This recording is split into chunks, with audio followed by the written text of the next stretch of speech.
Hey YouTube, Awesome Rider here. Welcome to my review for Avataro Sentai DonBrothers Episode 6. Before we get started, guys, also I want to remind you to like this video if you enjoyed it and subscribe and hit that bell button so you can get more notifications for my weekly DonBrothers reviews and more. Honestly, this was one of my favorite episodes of the season so far because I thought it was a really strong, kind of individual-focused character episode, but it also gave us some nice details about the world in terms of some direct answers and some larger things to speculate on. Focusing on Kiji Brother, who, as we know, is kind of this very average guy who feels very down on himself because he doesn't think he's good enough or good at anything. This episode didn't have to attack me like that. And he's set to go to this thing with his wife that she's being honored for, but he doesn't want to go in with her because he feels like he's going to embarrass her. And that kind of leads him to the cafe where Zenkaiser Black's like, well, you know, you could just use your points to make yourself better. And he's like, if only. And that's how we're introduced to the idea of points in this world, because we find out in this episode that the Rangers get points for various things that can be spent on sort of wishes, because later when Yellow and Blue are asking Red about what's going on with everything, he says he doesn't really know fully either, and that the answers will become apparent later, very vague, but he does wind up leading them to the points because then they get brought to that little prison world to talk to the guy who explains to them that they can get points and they could spend them, and then they could even spend them to get out of being DonBrothers. So it was kind of cool to learn about that point system both from their point of view and Kiji Brother's point of view, and it adds this interesting level of mythology to the world that you can theorize on, like, are they in a simulation? How does this work? Does it only apply to them? Did that affect her later when she fainted? Because, like, it takes from something good in their life? I don't know. It brought up a lot of questions, and it was a really cool element to add to the whole, you know, Avatar gaming thing, but also was just kind of an interesting element for this episode. But that's not the only answers they get. We also learn more about the humanoid villains, that basically humans themselves have the potential to become these monsters out of their desires, and basically, I'm going to say emotions as well, and human emotions and desires disrupt the world that these villains come from.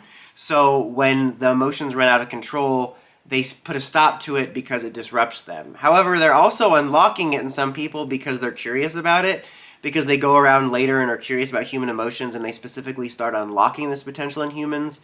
So that's interesting. I think it's interesting to have these two sort of villain dynamics that are interplaying but are also kind of separate, because technically, like, stopping a rampaging monster isn't a bad thing, but they're completely killing the host, whereas the Rangers are just stopping it.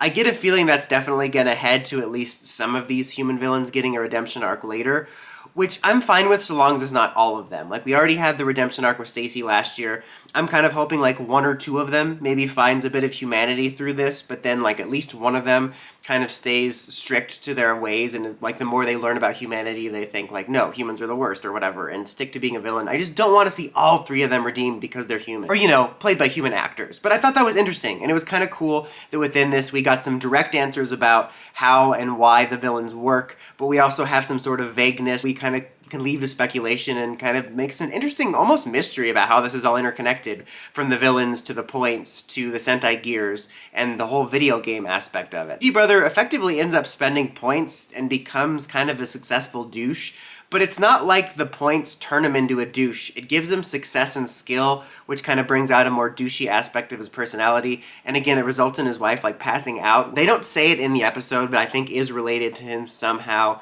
drawing energy with the points, but it makes him realize the error in his ways, and he even goes to Moimotaro and he's like, oh hey, I want to hire you because you just worked this meaningless job, and he's like, well, no job is meaningless.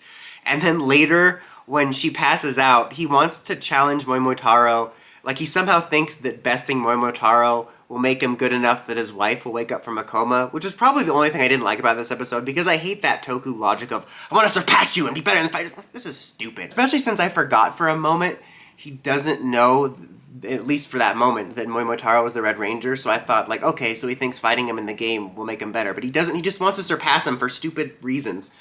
And then after that, he does find out that he's Moimotaro finally, so they all know who each other is in this, but I thought that was kind of a stupid element of it. But other than that, I thought it was a nice character moment for Kiji Brother, in terms of realizing his strengths in being who he is, and how he kind of became douchey as a successful guy. And I thought it was just a strong focus on him. And again, I like how it filtered everything through that, but we also got to learn a lot more. And there's also a nice moment for Momotaro too, who at the end, he's like, you're better than me, Kiji Brother. You are the best. In seeing him, like, make his wife smile, and he's like, well, you're better than me because I can never make a girl smile like that.